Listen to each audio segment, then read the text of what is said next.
This is our latest Spurlock tool here, Pianotek, and it is the Hammer Shank Clamp.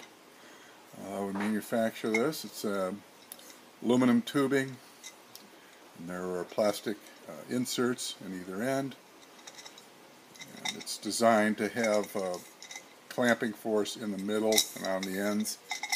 The lower piece is straight, and you may be able to see here, the top piece does have a curve in it, so as you tighten the ends down, the middle will pinch first, so you'll get a nice even clamping throughout the section.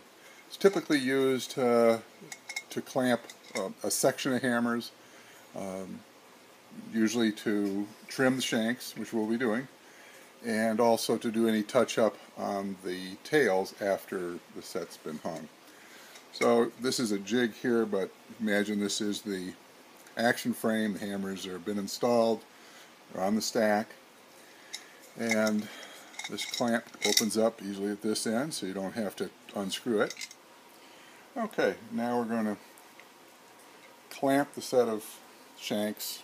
Pretend like this is one section. So we'll just get this clamp up under here and bring it around. Slip that in through, center them up, and we want to give it some support, so I'll bring it right up to the hammers. Now as we tighten down on the ends, of course the middle being curved is going to snug up. Okay, that's all.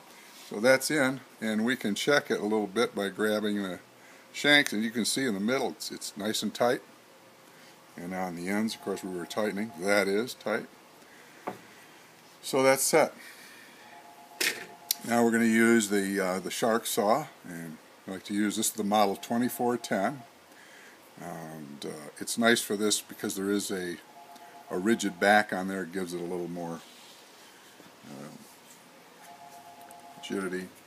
Now you're going to be starting on the bottom. The reason why we don't do top, obviously, is because we're going to be hitting hammers and we'll be at an angle. So we want to come straight up,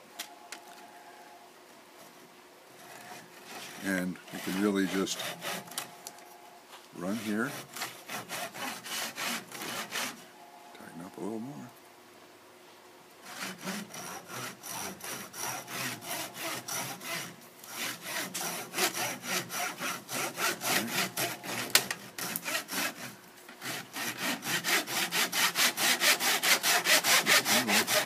Go down the line. I got just a little angle. Now I'm going to try to do it a little straighter.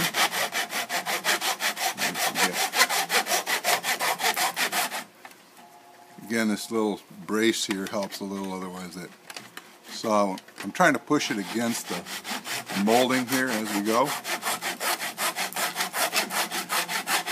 And just go down the line pretty fast.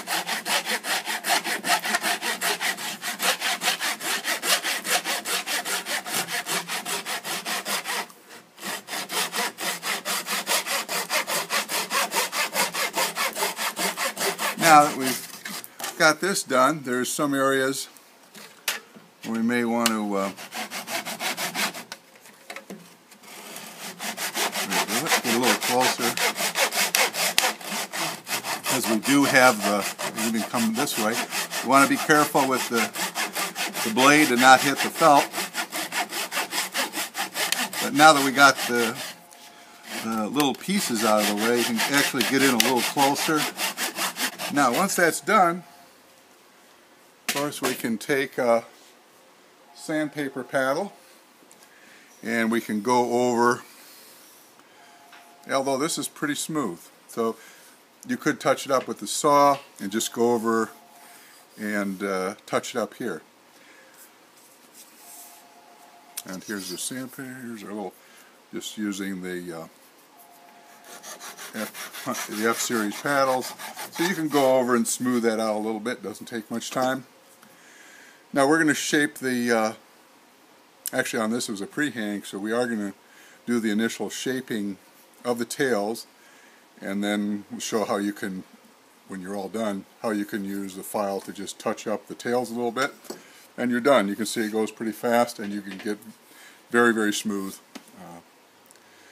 finish, and you're not disturbing the action centers. Okay, now that we've trimmed the shanks flush to the molding, still in the clamp, and we can use the permagrit paddle and clean up, especially if you have angled hammers. Now you can just clean up the shanks a little going down the line. You can see there's really no movement of the molding. So if you want to shape a little bit or take out any irregularities, you can do that, and you're finished with that section. And just unscrew the wing nuts.